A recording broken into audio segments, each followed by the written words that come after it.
జీవము గల దేవుని మాటలు పరిచర్యను ప్రోత్సహించండి. మీ ప్రోత్సాహాన్ని మరిన్ని వీడియోస్ కొరకు మన ఛానల్ని సబ్స్క్రైబ్ చేయడం ద్వారా తెలియపరచండి. లైక్ చేసి షేర్ చేయండి. ఈ సువార్త పనిలో మీరును పాలుభాగస్తులు కండి. సామెతలు 6వ అధ్యాయము 6వ వచనం నుండి 11వ వచనం వరకు. సామెతలు 6వ అధ్యాయము 6వ వచనం నుండి 11వ వచనం వరకు చదువుకుందామండి. సోమరి చీమల యొద్దకు వెళ్ళుము, వాటి నడతలు కనిపెట్టి జ్ఞానం తెచ్చుకొనుము. వాటికి న్యాయాధిపతి లేకున్నను, పై విచారణకర్త లేకున్నను, అధిపతి లేకున్నను, అవి వేసవి కాలమందు ఆహారం సిద్ధపరచుకొనును, కోత కాలమందు ధాన్యం కూర్చుకొనును. సోమరి, ఎందాక నీవు పండుకొని ఉందువు, ఎప్పుడు నిద్ర లేచెదవు? ఇక కొంచెం నిద్రించదనని, కొంచెం కునికెదనని, కొంచెం సేపు చేతులు ముడుచుకొని పరుండేదనని నీవు అనుచుందువు. అందుచేత దోపిడిగాడు వచ్చినట్లు దారిద్ర్యం నీ యొద్దకు వచ్చును, ఆయుధదారుడు వచ్చినట్లు లేమి నీ యొద్దకు వచ్చును. ఆమేన్. దేవుడు తన పరిశుద్ధ వాక్య భాగాన్ని మన వినికిడిలో దీవించును గాక. మరి ఇక్కడ ఈ యొక్క 6వ వచనం నుండి, సామెతల 6వ అధ్యాయము 6వ వచనం నుండి 11వ వచనాలు మనం చదువుకునే ఒక వచనాలలో మరి సోమరి అని ఒక లక్షణం గురించి, సోమరితనం కలిగిన ఒక వ్యక్తిత్వం గురించి ఇక్కడ మరి వ్రాయబడడం జరిగింది. ఆ యొక్క సోమరితనము అనే లక్షణము అది ఎవ్వరు ఇష్టపడని ఒక లక్షణం, అది అందరూ అసహించుకునే లక్షణం. అసలు ఏ ఒక్కరికి కూడా ఈ యొక్క సోమరిగా ఉండడం, లేదంటే సోమరిగా ఉన్న వ్యక్తిని ఇష్టపడడం, అతన్ని మరి అభిమానించడం, లేదంటే ఆ సోమరితనము ఆ లక్షణాన్ని ప్రేమించడం అనేది ఎక్కడ జరగదు కదండి. అసలు ఎవరికి అది ఇష్టం ఉండదు. అసలు సోమరి అంటేనే అందరు అసహించుకుంటారు. ఎందుకంటే ఒక పని ఎవరైనా క్షణాలలో చేస్తే బాగుంటది, క్షణాలలో జరిగిపోవాలని ఎవరైనా ఆశిస్తారు కదండి. ఇప్పుడు మనం కూడా ఈ రోజు ప్రార్థన చేయగానే వెంటనే దేవుడు మరి ఒక సెకండ్ లో, ఒక గంటలో మనకు ఆన్సర్ ఇవ్వాలని చూస్తాం కదా. నిరీక్షణ అనేది చాలా తక్కువ, అంటే ఇయర్స్, మరి అబ్రహాం లాగా ఇయర్స్ వెయిట్ చేయడం దేవుని యొక్క మాట నెరవేర్పు కోసం, ఆ విధంగా నిరీక్షణ కలిగి చాలా రోజులు వెయిట్ చేయడం అంటే ఎవరికి ఇష్టం లేదు. తొందరగా క్షణాలలో రావాలి ఆన్సర్ అనేది, అది అందరు ఇష్టపడేది. అయితే ఒక వ్యక్తి ఒక పని మరి తొందరగా చేయాలి అనేది ఎవరైనా కోరుకుంటారు. కానీ ఆ యొక్క వ్యక్తి ఒక పనిని నాంచి మరి చేయడం, లేదంటే ఒక సెకండ్ లో, ఒక గంటలో చేయాల్సింది మరి ఒక 2 రోజులు 3 రోజులు ఇన్ని గంటల్లో చేయడం అనేది ఎవరు ఇష్టపడరు కదండి. ఆ వ్యక్తినే మనం లేదంటే ఆ లక్షణాన్ని మరి సోమరితనము అని అంటున్నాం. ఈ యొక్క సోమరితనాన్ని మరి దేవుడు, మామూలుగా మనుషులే ఇష్టపడరు కాబట్టి ఇంకా దేవుడు మాత్రం అస్సలే ఆ యొక్క సోమరితనం, ఆ యొక్క లక్షణాన్ని, సోమరిగా ఉన్న వ్యక్తిని కూడా దేవుడు అస్సలే ఇష్టపడని వాడుగా ఇక్కడ ఉంటున్నాడు. సోమరితనం ఎంతో అసహ్యకరమైంది, అలాగే అపహాస్యాస్పదమైనది. కాబట్టి ఈ యొక్క సోమరితనం ఎవ్వరికి ఇష్టం లేనిది. ఈ యొక్క సోమరితనం వలన మరి ఎన్నో నష్టాలు, అసలు లాభాలంటూ, సోమరితనం ఈ విధంగా సోమరిగా ఉంటే ఇంత లాభం వచ్చింది అని ఎవరు చెప్పుకోరు కదండి. సోమరిగా ఉండడం వల్ల నష్టాలే తప్ప లాభాలంటూ ఏమి ఉండవు. అయితే ఈ యొక్క సోమరితనం వల్ల ఎన్ని నష్టాలు ఉన్నాయో ఆల్రెడీ ఈ యొక్క 5 వచనాల్లో మనము మరి చదువుతా ఉంటాం. అయితే ఈ యొక్క సోమరితనం కలిగిన వ్యక్తిని మరి ఒక బెస్ట్, మరి ఈ యొక్క సమాజంలో, మన యొక్క నిత్య జీవితంలో, ఈ యొక్క సృష్టిలో అతి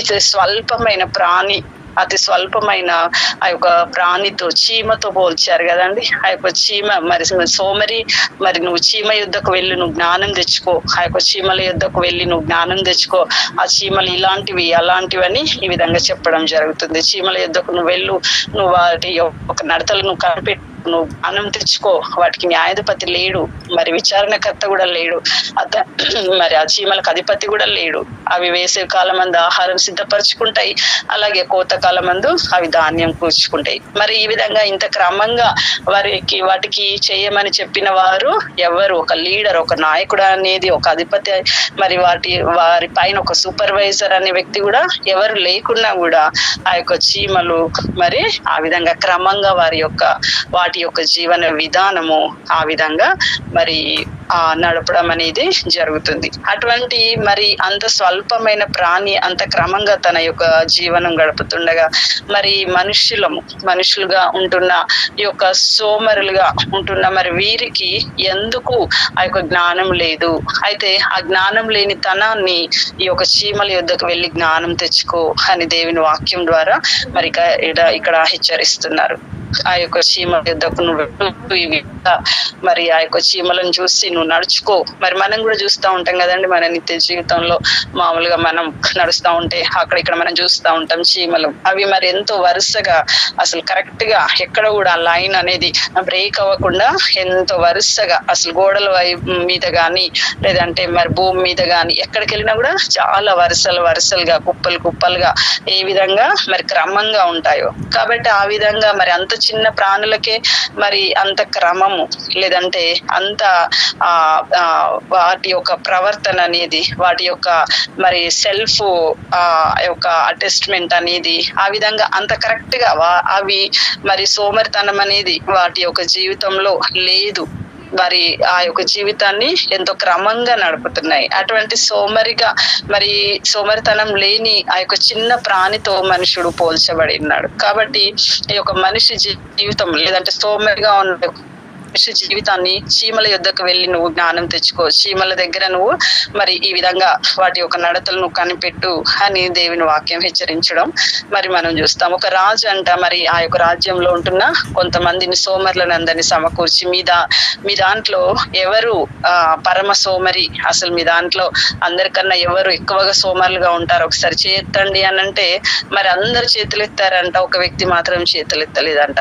ఎందుకు అనంటే ఆ వ్యక్తి అసలు చేతులు ఎత్తడానికి కూడా అక్కడ ఆ వ్యక్తికి అంత బద్ధకం అన్నమాట. ఇంకా ఆ వ్యక్తి మరి అందరికన్నా మరి పరమ సోమరిగా ఆ విధంగా అక్కడ పిలువబడుతున్నాడు. కాబట్టి ఆ విధంగా మరి సోమరులకే సోమరి అంటే ఆల్రెడీ వీళ్ళందరూ సోమరుల గుంపు, దాంట్లో మరి చేతులు ఎత్తడానికి కూడా ఇంకా మరి బద్ధకస్తుడుగా ఆ విధంగా ఉంటున్న ఆ వ్యక్తి పరమ సోమరిగా పిలువబడుతున్నాడు. కాబట్టి ఈ యొక్క బద్ధకము, ఈ యొక్క సోమరితనం అనేది ఎంతో భయంకరమైంది, ఎంతో అసహ్యకరమైంది, ఎవరు ఇష్టపడనిది, మరి దేవుడు కూడా ద్వేషించేది, దేవుడు ఇష్టపడనిది. కాబట్టి ఒక సోమరితనం అనేది మరి కంప్లీట్ గా మన జీవితంలో నుండి అది డిలీట్ చేయవలసిన అవసరత ఉంది. అయితే మన జీవితంలో మన యొక్క ఆత్మీయ ఈ యొక్క పోరాటంలో మరి ఈ యొక్క సోమరితనం మనలో ఉందా అని అంటే మనల్ని మనం సెల్ఫ్ చెక్ చేసుకుంటే గనక మరి ఎన్నిసార్లు మనం ఈ విధంగా మరి ఉదయకాలం లేసి ప్రార్థించాలి, మరి 4ంటికే లేసి ప్రార్థించాలి, లేదంటే ఈరోజు ఇన్ని అధ్యాయాలు నేను బైబిల్ చదవాలి, లేదంటే ఇన్ని ఉపవాసాలు ఉండాలి, ఇన్ని కానుకలు ఇవ్వాలి, మరి ఈ రీతిగా మరి సువార్త పరిచర్య చేయాలి, లేదంటే ఈ రీతిగా మరి దేవుని కోసం ఈ పని చేయాలి, ఇంతమందిని ఓదార్చాలి, ఫోన్ కాల్స్ ద్వారా మరి ధైర్యపరచాలి, మరి ఈ విధంగా అని మనం ఎన్నో ప్లాన్స్, మరి ఒక బుక్ రాయాలి, లేదంటే ఒక మరి దేవుని చిత్తానుసారంగా అనేకులకు ఉపయోగకరంగా ఉన్న ఒక మంచి పని చేయాలి అని అన్ని ఆలోచనలు ఆలోచిస్తూ ఉంటాం కదండి. కానీ అది ప్రాక్టీస్ లో ఆచరణలో పెట్టడం మాత్రం అసలు ఆచరణలో పెట్టడానికి ఎవరి తరం కాదు. ఒకవేళ ఆ తరం అయినా కూడా ఎంతో లేట్ గా, ఎన్నో సంవత్సరాలు, ఎంతో టైం తర్వాత అది అవుతుంది. అయితే మరి అలా కాకుండా మరి మనల్ని మనం కూడా చెక్ చేసుకుంటే గనక మన యొక్క ప్రార్థన జీవితంలో గాని, మన యొక్క మరి దేవుని వాక్యం ధ్యానించడంలో గాని ఎక్కడ మనము ఏ విధంగా ఎక్కడ మరి పడిపోయిన జీవితంలో సోమరితనంలో ఒకవేళ మరి అటువంటి పరిస్థితిలో మనం ఉండి ఉంటే గనక మరి దేవుని వాక్యము ఆ యొక్క చీమలతో పోల్చబడి, చీమలు మరి స్వల్ప ప్రాణి ఆ యొక్క చీమలతో పోల్చబడింది. మరి చీమలు అయితే ఆ విధంగా ఎంతో క్రమంగా ఇన్ టైంలో మరి ఆహారాన్ని సిద్ధపరచుకుంటున్నాయి, అలాగే మరి ధాన్యాన్ని కూర్చుకుంటున్నాయి. కాబట్టి చీమలతో పోల్చబడి మరి మనిషికి అంటే సోమరి వాడికి మరి బుద్ధి చెప్తున్నట్టుగా ఈ వాక్య భాగం ఉంది. ఈ యొక్క సోమరితనము మరి ఎంతో నెగిటివ్, అంటే సోమరితనం వలన ఎంతో నెగిటివ్ ఫీడ్బ్యాక్, లేదంటే సోమరితనం వల్ల వచ్చే నష్టాలు కనుక ఈ వాక్య భాగంలో మనం చదువుకునే ఒక 5 వచనాలు వచనాల్లో చూస్తే మరి సోమరితనం పస్తులు ఉండడానికి కారణమవుతుంది కదండి. మరి సోమరితనము ఈ యొక్క సామెతలు 19:15 కనుక చూస్తే సోమరితనం గాఢ నిద్రలో పడవేయును, సోమరివాడు పస్తు పడియుండును. మరి సోమరితనం గాఢ నిద్రలో పడవేయును అని అంటే అసలు నేను కరెక్ట్ గా ఈ రోజు ఈ టైంకి లేవాలి అని ఆ భయము లేదంటే ఆ ఒక టెన్షన్ కనుక ఉంటే, మరి ఈ రోజు ఈ విధంగా ఇన్స్పెక్షన్ ఉంది, ఈ రోజు ఇలా ఉంది, లేదంటే ఈ రోజు మరి మా వాళ్ళకి ఇంత సివియర్ కండిషన్ ఉంది, ఇలా అంటే మనం కంపల్సరీ ఆ టైంకి లేచి ఆ టైం మనం మరి ఏం చేయాలో చేస్తాం. కానీ ఇంకా నేను కాక ఇంకెవరు లేరా, వాళ్ళు ఏం చేయరా, వాళ్ళు చేస్తారులే, ఇలా అనేసి ఒకలాంటి అలాంటి సోమరితనం కనుక వచ్చేస్తే ఆ యొక్క సోమరితనమే గాఢ నిద్రలో పడవేస్తుంది. ఆ గాఢ నిద్ర వలన మనం చేసే ఆ యొక్క ఉద్యోగమా, ఆ యొక్క బిజినెస్, మనం చేసే ఆ యొక్క మరి మన జీవనానికి, మన యొక్క నిత్య జీవితంలో ఉపయోగపడే పని ఏదైతే ఉందో, మరి డబ్బు సంపాదనక, మన యొక్క ఆత్మీయ జీవితానికి మేలు పొందడానిక, మన శరీరం మన యొక్క మరి స్వస్థత పొందడానిక, లేదంటే మన యొక్క కుటుంబం గడవడానిక, ఇవన్నిటికీ ఉపయోగపడే ఒక మేలు పని మనం చేయడానికి మరి ఆ యొక్క అవకాశం కోల్పోయి, ఆ యొక్క టైం కోల్పోయి ఆ విధంగా గాఢ నిద్రలో పడవేస్తుంది ఈ యొక్క సోమరితనం. దీని వలన మరి ఏమవుతుందండి, సోమరితనము మరి సోమరివాడు పస్తు పడి ఉండును. ఎందుకంటే తను చేయాల్సిన బిజినెస్ పోయింది, తను చేయాల్సిన ఆ యొక్క ఉద్యోగం పోయింది, ఆ యొక్క ఇంటర్వ్యూ మిస్ అయిపోయింది, ఆ యొక్క ట్రైన్ మిస్ అయిపోయింది, ఆ ఫ్లైట్ మిస్ అయిపోయింది, తను చేయాల్సింది అన్ని మిస్ అయిపోయినాయి. కాబట్టి ఇంకా ఆ యొక్క గాఢ నిద్రనే ఆ యొక్క మరి అతనికి పస్తు పడి ఉండే విధంగా, ఉద్యోగం లేనివాడుగా, మరి ఒకరికి చేజాపేవాడుగా, మరి 1 రూపీ కూడా తన దగ్గర సంపాదించలేనంతగా మరి ఆ విధంగా పస్తు పడి ఉండును. కాబట్టి ఒక సోమరితనం ఇంత భయంకరమైన మరి ఈ యొక్క కారణానికి, ఒక నెగిటివ్ మరి నష్టానికి ఈ విధంగా దారితీస్తుంది. కాబట్టి సామెతలు 19:15 చూస్తే మరి సోమరివాడు పస్తు పడి ఉండును అని ఒక వాక్య భాగం ద్వారా హెచ్చరించబడుతున్నాం. కాబట్టి మరి ఒక గాఢ నిద్ర అనేది ఎంతో భయంకరం. ఆ యొక్క మరి గాఢ నిద్రలో ఒకవేళ మనం ఆత్మీయంగా నిద్రావస్థలో ఉంటున్నామా, మన యొక్క ఆత్మీయ జీవితం ఎంతో ప్రతిక్షణం పోరాటం. అసలు మరి చిన్నప్పటి నుండి అయితే నాకు, నా 5 years నుండి నాకు తెలిసిన కాడ నుండి అయితే అంటే గర్వంగా చెప్పగలను, ఎంతో ప్రార్థన, ఎంతో మరి ఎక్కువగా ప్రార్థనలు. నా తల్లి సేవకురాలైనా ఆమె కన్నా నేను గర్వంగా చెప్పగలను, నేను ఎక్కువగా మరి ప్రార్థన చేసే వ్యక్తిని.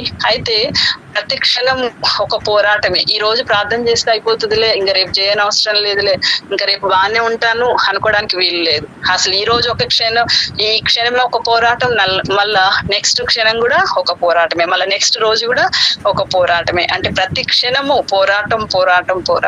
ఈ యొక్క ఇంత ఆత్మీయ పోరాటంలో మరి ఇంత భయంకరమైన మరి దుష్టుడి అగ్ని బాణాలు మన మీద మరి విల్లెక్కు పెట్టి ఉంటుండగా, ఇంత రెడీగా ఉంటుండగా, మరి ఒక్క క్షణం మనం నిద్రావస్థలో ఉంటే గనక, ఒక క్షణం మరి ఎటువంటి అంటే నిర్లక్ష్యంగా ఉంటే గనక, ఇవాళ చేద్దాంలే, ఇంకా ఇవాళ చేసేది రేపు చేద్దాంలే అని కొంచెము మనం గనక గ్యాప్ ఇస్తే వెంటనే దుష్టుడు మన యొక్క ఆత్మీయ స్థితి పైన అటాక్ చేసే అవకాశం, ఆ తర్వాత ఆ విధంగా మెల్లమెల్లగా మనం పతనం అవ్వడానికి అవకాశం ఉంది. కాబట్టి మనం ఒకవేళ ఈ యొక్క నిద్రావస్థలో ఉంటున్నామేమో, ఈ యొక్క నిద్రావస్థ, ఈ యొక్క గాఢ నిద్రలో పడవేస్తే కనుక మరి మనం కూడా ఆత్మీయంగా పస్తులు పడి ఉండవలసి వస్తుంది. మనం కూడా ఆత్మీయంగా మరి దేవునిలో ఎదగని వారిగా, ఎటువంటి మరి పరలోకమందు మనకు ధనం సమకూర్చబడుతుంది అని, మనం ఎన్ని ఆత్మలు రక్షించబడతాం, మరి మన యొక్క ధననిధిలో, పరలోక ధననిధిలో మరి ఆ లెక్కలో మనము మరి బీదవారిగా దేవుని ముందు నిలబెడతామా, లేదంటే ఇన్ని ఆత్మలు రక్షించబడి ఈ తలాంతులతో దేవుడిచ్చిన అభిషేకంతో మరి ఇన్ని ఆత్మలు రక్షించబడిన వారిగా మరి మనం దేవుని ముందు నిలబడతామా? కాబట్టి ఆ విధంగా మరి దేవుని ముందు మనం లెక్క చెప్పవలసిన వారం ఉంటున్నాం. కాబట్టి ఒక సోమరితనము, ఈ యొక్క గాఢ నిద్ర మన ఆత్మీయ మరి ఈ యొక్క పోరాటంలో, ఈ యొక్క ఆత్మీయ జీవితంలో ఒకవేళ నిద్రావస్థలో ఉన్నామేమో. కాబట్టి వాక్య భాగం ద్వారా మనము హెచ్చరించబడుతున్నాము. మరి నెక్స్ట్ సెకండ్ పాయింట్ కనుక చూస్తే, ఈ యొక్క సోమరి యొక్క ఆ యొక్క సోమరి వాడికి ఇంకొక నష్టం, ఆ యొక్క సోమరి నష్టం ఆ యొక్క సోమరితనం వల్ల కలిగే నష్టం ఏంటి అని అంటే, అతను ఒకవేళ అసలు సోమరి అంటేనే కష్టపడడానికి ఇష్టం ఉండదు, ఆ యొక్క కష్టపడ్డా కూడా ప్రతిఫలం ఉండదంట సోమరి వాడికి. ఎందుకు? అందరితో పాటు ఎగ్జామ్ రాస్తున్నాడు కదా, అందరితో పాటు పరుగు పందెంలో పరిగెత్తుతున్నాడు కదా, మరి కష్టమైతే అతనికి ప్రతిఫలం ఉండదంట. మరి సామెతలు 12:27 గనుక చూస్తే, సోమరి వేటాడినను పట్టుకొనడు, చురుకుగా నుండుట గొప్ప భాగ్యము. అంటే ఆ యొక్క పక్షిని వేటాడడానికి సోమరి పరిగెత్తుతాడు, బట్ అక్కడ ఫలితం లేదు. కష్టపడతాడు, బట్ ఫలితం మాత్రం అక్కడ ఉండదు. ఎందుకనంటే అతనిలో చురుకుదనం లేదు. పక్షి ఒక్క క్షణంలో మరి ఏ విధంగా పరిగెత్తుకొని ఎగిరిపోయి వెళ్ళిపోతుందో అంత అలర్ట్ గా ఉండకుండా, ఏదో కష్టపడాలి, ఏదో పరుగు పందెంలో పాల్గొనాలి, ఏదో ఎగ్జామ్ రాయాలి కాబట్టి వెళ్ళాలి అని ఏదో ఫార్మాలిటీగా వెళ్తే అక్కడ ఫలితం అనేది ఉండదు. కాబట్టి సోమరి చేసేది కూడా అదే, మరి ఫార్మాలిటీగా వెళ్ళి ఆ యొక్క పక్షిని పట్టుకోవాలని చూస్తే పక్షి మరి అతనికి దొరకదు. ఎంత వేటాడినా కూడా ఆ యొక్క పక్షిని పట్టుకొనలేడు. కాబట్టి మరి చురుకుగా ఉండట గొప్ప భాగ్యము. మన జీవితంలో చురుకుగా, యాక్టివ్నెస్, ఎవరైనా యాక్టివ్ గా ఉంటేనే ఇష్టపడతారు కదండి. డల్ గా అసలు ఏం మాట్లాడకుండా, ఏ మాటకు ఆన్సర్ చెప్పకుండా, మరి ఏ పాటలు పాడకుండా, లేదంటే ఏది లేకుండా, ఎవరు పలకరించినా కూడా అసలు పలకకుండా, మరి ఆ విధంగా ఉంటే అటువంటి వ్యక్తిని ఎవరు ఇష్టపడరు కదండి. ఎవరైనా యాక్టివ్ గా ఉండి మరి గలగల మాట్లాడుతూ అన్నిటికీ ఆన్సర్ ఇస్తూ రిసీవింగ్ గా ఉంటేనే ఎవరైనా ఇష్టపడి మరి గౌరవ మర్యాదలు గాని, లేదంటే మాట్లాడాలనిపించడం గాని ఇవన్నీ జరుగుతాయి కదండి. కాబట్టి చురుకుగా ఉండటం గొప్ప భాగ్యము. కాబట్టి ఆ చురుకుదనం అనేది మరి దేవుడు మనకు అనుగ్రహించాడు. ఆ విధంగా ఉండడం అనేది గొప్ప భాగ్యం. కాబట్టి ఆ భాగ్యం దేవుడు ఆల్రెడీ మనకి ఇచ్చేశాడు. మరి దేవుని యొక్క పరిశుద్ధ గ్రంథంలో వాగ్దానాలన్నీ ఆల్రెడీ చెక్కుల రూపంలో మనకి ఇచ్చేసి, దాని మీద సంతకాలు పెట్టేసి ఆల్రెడీ మరి వాగ్దానాల రూపంలో బైబిల్ గ్రంథంలో ఇన్ని వాగ్దానాలు మనకి ఇచ్చేసినాడు. అవన్నీ జస్ట్ ఆ చెక్కు మనం తీసుకోవడమే, మనం డ్రా చేసుకోవడమే మన చేతిలో ఉన్న పని. సో దేవుడు ఆల్రెడీ చెక్ రాసి ఇచ్చేసాడు, సంతకం కూడా చేసి ఇచ్చేసాడు. కాబట్టి అది తీసుకొని మనం స్వతంత్రించుకొని డ్రా చేసుకోవడమే. ఆ యొక్క మరి వాగ్దానాలని బైబిల్ గ్రంథంలో రాసిన మాటలన్నీ మనం స్వతంత్రించుకొని మనం దాని ప్రకారం జీవించడమే, మరి దానిలో ఉన్న విజయాన్ని మనం పొందుకోవడమే మనం చేయాల్సిన పని. కాబట్టి చురుకుగా ఉండట గొప్ప భాగ్యము. కాబట్టి ఈ యొక్క భాగ్యాన్ని ఆల్రెడీ మనం స్వతంత్రించుకుందాం. ఈ యొక్క భాగ్యాన్ని స్వతంత్రించుకోవడం ద్వారా ఈ యొక్క సోమరితనాన్ని, ఈ యొక్క సోమరి లక్షణాన్ని మన ఆత్మీయ జీవితంలో గనక ఉంటే, దీన్ని మరి పటాపంచలు చేసి మనం చురుకుగా ఉంటే గనక ఎటువంటి మరి ఎంత కష్టం, ఎన్ని ఉపవాసాలున్నా, ఎన్ని ప్రార్థనలున్నా, మరి ఏమి చేసినా ఆన్సర్ అంటే ఆ యొక్క మరి ఫలితం రాకపోవడం అనేది ఆ విధంగా జరుగుతుంది. మరి నేను కూడా అందరు నన్ను విమర్శించడం, ఇంత ప్రార్థనలు చేస్తుంది, వాళ్ళ అమ్మ కన్నా మరి చిన్నప్పటి నుండి ఇన్ని ప్రార్థనలు చేస్తుంది, ఇంత ప్రార్థన చేస్తుంది, తన యొక్క మరి జీవితం ఏంటి, మరి ఈ యొక్క క్వశ్చన్ మార్క్ ఏంటి అని అందరు విమర్శించినప్పుడు కూడా మరి నేను మొన్న రీసెంట్ గా జస్ట్ 2 weeks క్రితము దేవుని సన్నిధిలో ఇన్ని డేస్ ఉపవాసంతో గడుపుతున్నానండి. అది అంటే అందరి రిక్వెస్ట్లు నేను పెడుతున్నాను కదా. కాబట్టి ఈ ఉపవాసంలో నేను దేవుని దగ్గర ఒకటి అడిగాను, దేవా అసలు నా ప్రార్థనలన్నీ నిజమా కాదా? ఇన్ని ప్రార్థనలు చేసిన ఇంతమంది మరి ఈ విమర్శలు నాకేంటి? అసలు నిజంగా నువ్వు వింటున్నావా లేదా? అసలు నాలో నిజంగా నువ్వు ఉన్నావా, లేదంటే పరిశుద్ధాత్మకు వ్యతిరేకమైన వేరే ఒక ఆత్మ ఏమన్నా వెలుగుదూత గాని ఇంకేమన్నా ఉందా? నేనైతే నీలో యథార్థంగా ఉంటున్నాను, మరి ఇలా ఉంటున్నాను, నేను ఇంత వాక్య ప్రకారం నడుస్తున్నాను, ఇన్ని ఉపవాసాలు ఉంటున్నాను అని అనుకుంటున్నాను. ఒకవేళ ఇది నిజమైన ఆత్మేనా? ఒకవేళ భ్రమపరిచే ఆత్మ నాలో ఉందా, వెలుగుదూత ఆత్మ నాలో ఉందా అని ఈ విధంగా ప్రశ్నించుకొని నేను టెస్ట్ చేసుకొని, నీవే నాలో ఉంటే, లేదంటే నీవే నీ ఆత్మ నాలో ఉంటే మరి ఆ దురాత్మల సమూహం అంతా వచ్చి నా కాళ్ళ మీద పడాలి అని నేను ఈ విధంగా మరి దేవునికి ప్రార్థన చేసినప్పుడు వెంటనే మరి నల్లటి దురాత్మలన్నీ ఉరికొచ్చి ఆ విధంగా దూరంగా ఉన్నాయి, అన్ని ఉరికొచ్చి నా పాదాల మీద పడిపోయినాయి. అయితే మరలా రెండోసారి ఆ విధంగా పడిపోయినా కూడా అమ్మయ్య దేవుని ఆత్మ నాలో ఉంది అని నేను తృప్తి పడి మళ్ళీ రెండోసారి మళ్ళీ దేవుని అడుగుతున్నాను, దేవా నిజంగానా నేను నమ్మలేకపోతున్నాను, నీ ఆత్మ నాలో ఉందా? మరి ఆ దురాత్మల సమూహం అంతా వచ్చి నా కాళ్ళ మీద పడాలి, అవన్నీ మరి నా పాదాల చెంత అవన్నీ అనుద్రొక్కబడాలి అని మరలా రెండోసారి అడిగాను. మరి మరలా రెండోసారి అడిగినప్పుడు ఆ విధంగా మరి ఆ దురాత్మల సమూహం అంతా వచ్చి నా కాళ్ళ మీద పడి నా పాదముల మీద పడి మమ్మల్ని నన్ను క్షమించు అని ఇలా చేతులు ఎత్తేసి నాకు 2 చేతులు ఎత్తేసి దండం పెడుతున్నాయి. అంటే ఆ విధంగా మరి అంటే దేవుని ఆత్మ ఉన్నది నిజమే, మరి ఇన్ని ప్రార్థనలు చేస్తున్నా కదా, ఎందుకు నువ్వు జవాబిస్తలేవు దేవా అని మరి ప్రార్థించట, మరి దేవుని మనం అంటే దేవుని దగ్గర మనల్ని మనం ఈ విధంగా క్వశ్చన్ వేసుకోవడం లేదంటే బాధపడడం మన జీవితంలో సర్వసాధారణం కదండి. అయితే దేవుని యొక్క ప్రణాళిక మాత్రం ఎంతో శ్రేష్టమైనది, ఎంతో ఉన్నతంగా మరి ఉండడం వల్లనే ఈ యొక్క ఆలస్యమైన దేవుడు మరి కరెక్ట్ గా తన యొక్క మరి మాట ద్వారా తన యొక్క దర్శనం ద్వారా ఆ విధంగా తెలియపరచడం జరిగింది. కాబట్టి మరి మనం మన ఆత్మీయ జీవితంలో గనుక సోమరులుగా ఉంటే, మన ఆత్మీయ జీవితంలో గనుక ఒకవేళ మరి ఈ యొక్క ఎంతగా కష్టం చేసినా, ఎంతగా కష్టపడినా, ఎన్ని ఉపవాసాలు ఉన్నాయి, ఎన్ని ప్రార్థనలు చేసినా, ఒకవేళ ప్రార్థనలు అయితే చేస్తున్నాం, ఉపవాసాలు అయితే ఉంటున్నాం, కానుకలు అయితే ఇస్తున్నాం, మరి వాక్యం అయితే చెప్తున్నాం, అయినా కూడా మనకు ఫలితం రావట్లేదు అని అంటే ఆ యొక్క వాక్యము చెప్పాల్సిన రీతిగా ఒకవేళ ఆత్మ చేకించబడి చెప్పలేకపోతున్నావేమో, ఒకవేళ ప్రార్థించవలసిందిగా ప్రార్థన అయితే గంటలు చేస్తున్నావు కానీ ఆత్మచేత నువ్వు చేస్తలేవేమో, మరి ఒకవేళ నువ్వు వాక్యమే నువ్వు కానుకలైతే ఇస్తున్నావేమో కానీ నిజంగా ఇవ్వాలి అని విశ్వాసంతో, అయ్యో మరి ఇవ్వకపోతే పక్కన వాళ్ళు, నేను కానుక ఇవ్వకపోతే పక్కన వాళ్ళు ఏమనుకుంటారేమో అని ఫార్మాలిటీగా ఇస్తున్నావేమో. కాబట్టి కష్టమైతే చేస్తున్నావు, దానికి ప్రతిఫలము మనం అనుభవించకపోతే మరి అది సోమరి లక్షణంగా. కాబట్టి ఆ యొక్క సోమరితనం ఆ లక్షణం మనలో ఉండొద్దు అనంటే మరి చురుకుగా మరి దేవుని చిత్తానుసారంగా దేవుడు ఇష్టపడిన రీతిగా మన కానుకలు ఇవ్వడం, ఆ ప్రార్థన, ఆ విధంగా ప్రతి ఒక్కటి దేవుని చిత్తానుసారంగా చురుకుగా ఇన్ టైంలో తగిన సమయంలో గనుక చేస్తే మరి ఆ విధంగా ఈ యొక్క సోమరి వాణిలాగా ఎంత కష్టం చేసినా కూడా ప్రతిఫలము అనుభవించని స్థితి మన జీవితంలో ఉండదు అని ఒక వాక్య భాగం ద్వారా మనం హెచ్చరించబడుతున్నాం. అలాగే మరి మూడవ నెగిటివ్ ఆ యొక్క ఫీడ్బ్యాక్ ఏంటంటే ఈ యొక్క నష్టాలలో మూడవది ఏంటి అని అంటే, ఈ యొక్క సోమరితనం వల్ల వచ్చే నష్టాలలో మూడవది ఏంటి అంటే, ఈ యొక్క సోమరి సామెతలు 26:13 గనుక చూస్తే సాకులు చెప్తాడంట. ఏదైనా మరి పని చేయమంటే సాకులు చెప్తాడంట. సోమరి దారిలో సింహం ఉన్నది అనును, వీధిలో సింహం ఉన్నది అనును.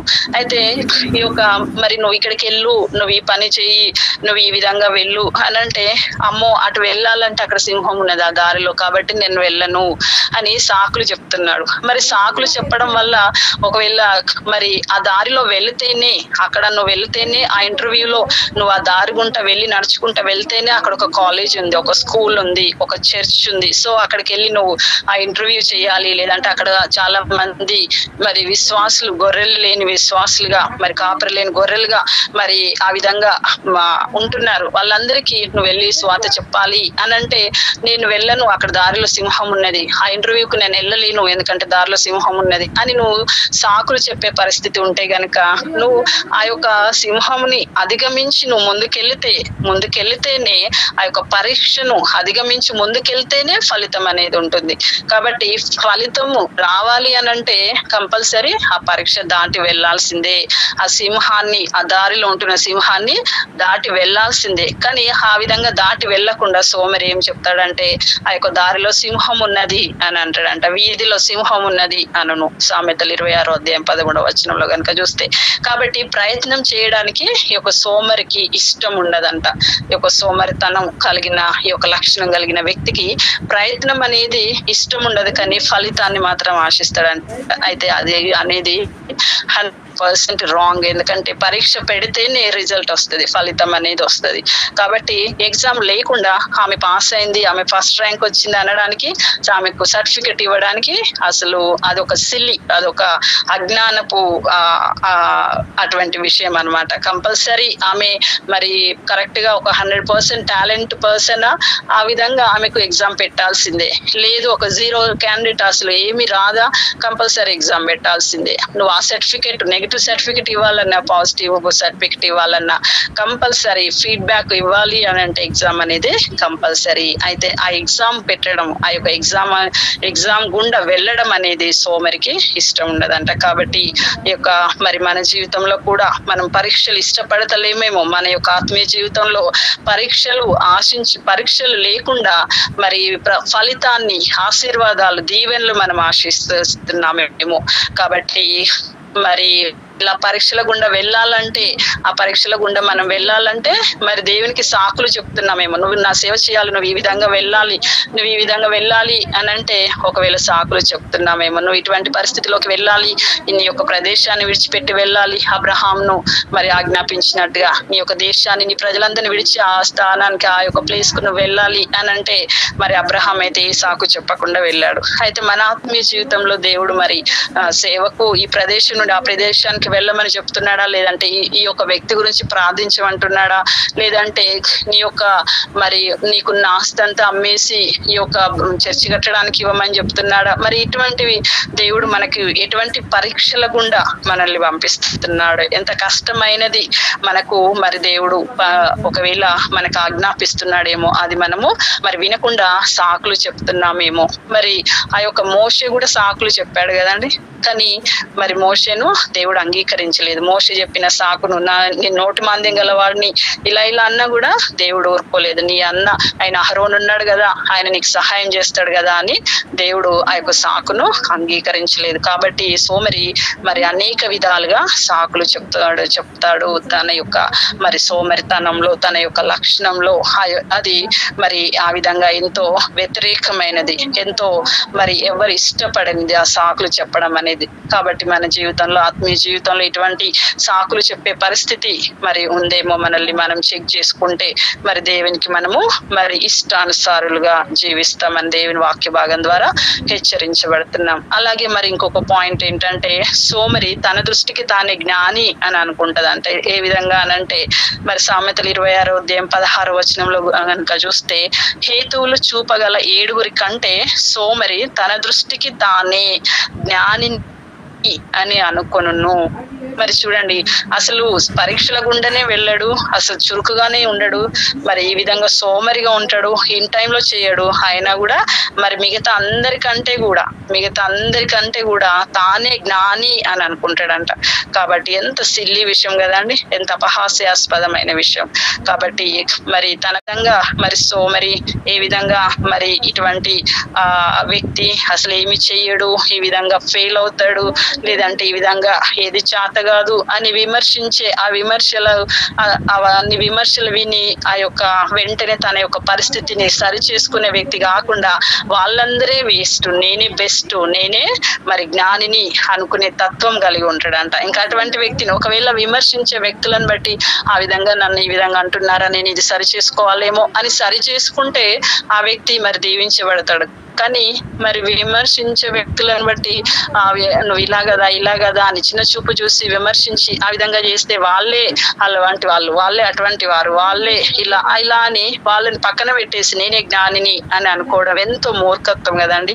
కాబట్టి ఒకవేళ మన ఆత్మీయ జీవితంలో కూడా దేవుడు మనల్ని దైవ సేవకుల ద్వారా మరి హెచ్చరిస్తున్నాడేమో, నువ్వు ఇంకా ఈ యొక్క పరిస్థితిలో ఇంకా నువ్వు మరి ఇక్కడెక్కడ నువ్వు సరి చేసుకోవాలి. ప్రతి క్షణం కూడా నా యొక్క ప్రార్థనలో కూడా నేను దేవా ఇంకెక్కడ సరి చేసుకోవాలి, ఇంకా ఆలస్యం అవుతుందంటే ఇంకెక్కడ సరి చేసుకోవాలి, ఇంకా నాలో ఏం తప్పు ఉంది, నేను ఇక్కడ ఏ చిన్న మరి పాయింట్ లో నేను ఇంకా మిస్ అవుతున్నాను, ఎక్కడ నీకు వ్యతిరేకంగా ఉంటున్నాను అని ఎంతో సరి చేసుకోవడం అనేది జరుగుతుంది. కాబట్టి మనం కూడా మన యొక్క ఆత్మీయ జీవితంలో మరి ఇంకా సరి చేసుకోవాల్సిన పరిస్థితులు ఇంకా ఏమున్నాయో ఆ యొక్క పరిస్థితులను మరి దైవ సేవకుల ద్వారా హెచ్చరించబడుతున్నప్పుడు మరి ఆ యొక్క హెచ్చరిక మాటలు విని మన యొక్క పరిస్థితులన్నీ సరి చేసుకుంటే గనక, ఒకవేళ ఆ విధంగా కాకుండా మనకు మనే జ్ఞానులని అనుకుంటే గనక అది ఒక సోమరికి ఉండే లక్షణంగా మరి ఈ విధంగా దేవుని వాక్యం హెచ్చరించబడుతుంది. కాబట్టి సామెతలు 15వ అధ్యాయం 19వ వచనంలో గనక చూస్తే, సోమరి మార్గం ముళ్ళ కంచె అంట.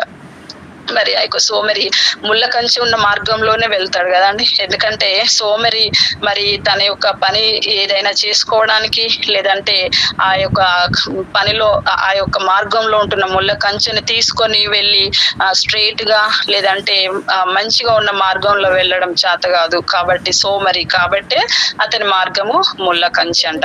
కాబట్టి ఆ యొక్క సోమరికి మరి ప్రతిదీ ఏదైనా వ్యతిరేకమే. ఎందుకు అనంటే తన లక్షణమే అది. కాబట్టి ఏదైనా కూడా బద్ధకమే, ఏదైనా కూడా మరి తనకు అది వ్యతిరేకంగానే, ప్రతికూలంగానే ఉంటుంది. కాబట్టి ఇంకొక విషయం, మరి మత్తయి సువార్త 25వ వచనం 26 వచనము కనుక చూస్తే, సోమరివైన చెడ్డ దాసుడా, నేను విత్తని చోట కోయివాడను, చల్లని చోట పంట కూర్చుకొని వాడనని నీవు ఎరుగుదువా? అయితే నీవు నా సొమ్ము సాహుకారుల యొద్ద ఉంచవలసి ఉండేను కదా. మరి ఆ యొక్క యజమానుడు మరి ఆ యొక్క వేరే ఊరు వెళ్తున్నప్పుడు ఈ యొక్క మరి తలాంతులన్నీ ఒక్కొక్కరిని పిలిచి మరి కొంత డబ్బు వారికి అప్పగించినప్పుడు, ఒక్కొక్క తలాంతులు వారికి ఇచ్చినప్పుడు అందరూ వారికి ఉన్న తలాంతులను బట్టి మరలా ఎక్కువగా సంపాదించారు. కానీ ఈ ఒక్క మీనా ఇచ్చిన ఈ యొక్క దాసుడు మాత్రము, నువ్వు ఇలాంటి వాడివి కాబట్టి నేను ఈ యొక్క డబ్బును ఈ విధంగా, నీ సొమ్మును మరి ఈ విధంగానే దాచిపెట్టాను అని అన్నప్పుడు, మరి ఆ యొక్క యజమాని ఈ యొక్క దాసుని, ఆ యొక్క సోమరి అయిన దాసుని పిలిచి, సోమరివైన చెడ్డ దాసుడా అని అరుస్తున్నాడు, కోప్పడుతున్నాడు. మరి సోమరివైన చెడ్డ దాసుడా, ఎందుకంటే తనతో పాటు ఆ తలాంతులు ఇవ్వబడిన ఆ వ్యక్తులందరూ మిగతా వారికి ఎంత ఇవ్వబడిందో అంతకు డబుల్ త్రిబుల్ సంపాదించి ఆ విధంగా పెట్టారు. మరి ఆ విధంగా మరి యజమాని దగ్గరికి తీసుకొని వచ్చారు. కానీ మరి ఇతను మాత్రం ఆ యొక్క ఎంతైతే మరి ఆ యొక్క డబ్బు ఎంతైతే ఉందో ఆ యొక్క ధనంని తీసుకెళ్లి ఆ విధంగా భూమిలో పాతి పెట్టి తీసుకొచ్చి మళ్ళీ ఇచ్చేసాడు. మరి ఆ యొక్క వ్యక్తికి ఆ యొక్క యజమానుడు ఇచ్చే మరి ఒక గొప్ప భయంకరమైన రివార్డ్ అన్నమాట. ఏంటి అంటే, సోమరివైన చెడ్డ దాసుడా, సోమరివైన చెడ్డ దాసుడా. కాబట్టి సోమరితనము మరి ఎంతో భయంకరమైన నష్టాలకు దారితీస్తుంది. కాబట్టి మన జీవితంలో, మన ఆత్మీయ జీవితంలో మరి ఇటువంటి సోమరితనం ఎక్కడైనా కలిగి ఉంటే గనుక మరి మనల్ని మనం సరి చేసుకుందాం.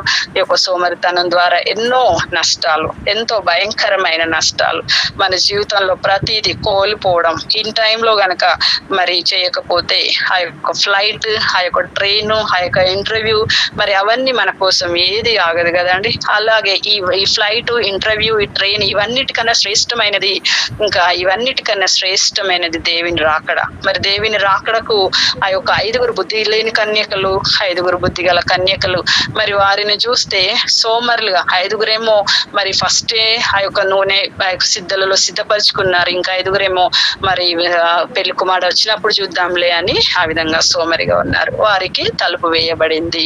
వారు కూడా కష్టపడ్డారు, కానీ వాళ్ళకి ఫలితం లేదు. వారు కూడా ఆ యొక్క పెళ్లికి వచ్చారు, వేడి చేశారు, వారికి కూడా పెళ్లి వస్త్రాలు ఉన్నాయి, అన్ని ఉన్నాయి, కానీ మరి చివరికి ఫలితం మాత్రం వారు పొందుకోలేదు. కాబట్టి మన జీవితంలో మరి ఎక్కడ మనం సోమరితనం కలిగి ఉన్నామో, మన ఆత్మీయ జీవితంలో మరి ఎక్కడగా ఏ విషయంలో మనం సోమరులుగా ఉంటున్నామో, ప్రార్థించే విషయంలోనా, మరి వాక్యంలోనా, సాక్ష్యంలోనా, ఎక్కడైతే మనం ఈ యొక్క సోమరి తనం లక్షణాలు కలిగి ఉన్నామో, మనల్ని మనం సరి చేసుకుంటే గనక మనం పడ్డ కష్టానికి మనం ఫలితం పొందుకోవట్లేదా? లేదంటే దేవుడు మనకి ఇచ్చిన తలాంతులను మనం వృద్ధి చేసుకోవట్లేదా? తలాంతులు ఇచ్చాడు, నువ్వు వాక్యం ఇంత బాగా చెప్పగలవు, ఇన్ని ప్రార్థనలు చేయగలవు అని అంటే ఆ వాక్యం ద్వారా అనేకులు దీవించబడాలి, ఓదార్చబడాలి. నువ్వు చెప్పే వాక్యం ద్వారా ప్రతి ఒక్కరు ఆదరించబడాలి, అలాగే నూతన ఆత్మలు రక్షించబడాలి. నీకు ఈ విధంగా తలాంతులు ఇస్తే, ఒకవేళ నువ్వు ప్రార్థన బాగా చేయగలవా? నీ ప్రార్థన ద్వారా అనేకులు స్వస్థత మరి పొందాలి, అనేకులు దీవించబడాలి, ఓదార్చబడాలి. నువ్వు సాక్ష్యం ఇస్తావా? నీ సాక్ష్యం ద్వారా అనేకులు ఉజ్జీవింపబడాలి. ఇప్పుడు వాక్యం చదివి ప్రతి ఒక్కరు ఏమనుకుంటున్నారంటే, అప్పుడు ఆనాది కాలంలో దేవుడు చేశాడులే, ఇప్పుడు ఏమైనా చేస్తాడా? అప్పుడు ప్రపంచం వేరే, అప్పటి మరి ఆచార వ్యవహారాలు వేరే. కాబట్టి అప్పుడు ఆ భక్తులకు, ఆ యొక్క యోసేపుకు, యోబుకు అప్పుడు దేవుడు సహాయం చేశాడు, తోడుగా ఉన్నాడు. ఉన్నాడు, ఏమన్నా ఇప్పుడు చేస్తాడా అని చాలా మందికి ఇటువంటి డౌట్స్. అయితే మన జీవితంలోనే ఈ విధంగా జరిగాయి, నా జీవితంలో ఈ విధంగా జరిగింది అని మనమే గొప్ప సాక్ష్యంగా, మరి మనమే ఉజ్జీవంగా ఇతరులను ఆకట్టుకునే విధంగా మరి ఆ సాక్ష్యం గనక మరి అచ్చు వాళ్ళ కళ్ళకు కట్టినట్టుగా మనం చెప్పగలిగినంతగా వాగ్దాటి అటువంటి టాలెంట్ నీకు ఇచ్చాడా? మరి దాని ద్వారా ఎంతమంది మనం ఉన్నాము, మరి మనం రక్షణ పొందుకున్నాము, మరి మనం సోమరులుగా ఉంటున్నామా? ఇంకా మరి ఎంతో భయంకరమైన వ్యక్తులు ఈ యొక్క ప్రపంచంలో ఉన్నారు. వారందరినీ మార్చగల, వారందరికి స్వార్థ అందించగల, వారందరినీ బలపరచగల అటువంటి మరి బాధ్యత మన మీద ఉంది. అటువంటి ఆ యొక్క భారం మన మీద ఉంది. కాబట్టి ఆ భారము, ఆ బాధ్యత మరి మనం ఎంతవరకు చేస్తున్నాం? లేదంటే సోమరులుగా ఉంటున్నామా? ఆ భారం కలిగి ప్రార్థిస్తున్నామా? ఆ భారం కలిగి మరి సాక్ష్యం ఇస్తున్నామా? నేనైతే ఒకటే అడుగుతున్నా, దేవా, నేను ఒంటరిగా నేను సాక్ష్యం ఇస్తే, ఒంటరిగా నేను వాక్యం చెప్తే, ఒంటరిగా ఒక స్టేజ్ మీద నేను మైక్ పట్టుకొని వెళ్తే తన మరి భర్త ఏడి అని నన్ను ప్రశ్నిస్తారు కదా యేసయ్య.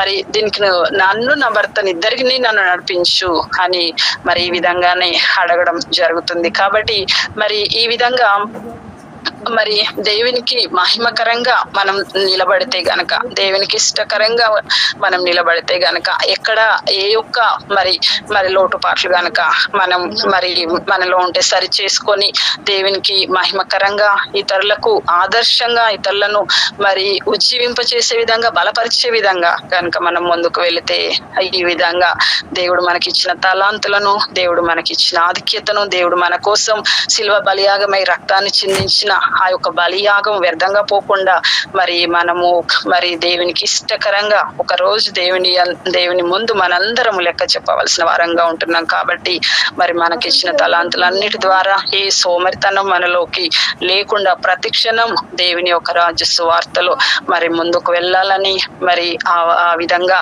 మనలో ఎటువంటి మరి సోమరితనం లేకుండా మనం ముందుకు పరిగెత్తాలని, చురుకుగా ఉండుట గొప్ప భాగ్యం కనుక ఆ యొక్క గొప్ప భాగ్యం మనందరం స్వతంత్రించుకోవాలని ఈ వాక్య భాగం ద్వారా హెచ్చరించబడుతూ దేవుడు తన పరిశుద్ధ వాక్య భాగాన్ని మన వినికిడిలో దీవించును గాక. ఆమేన్.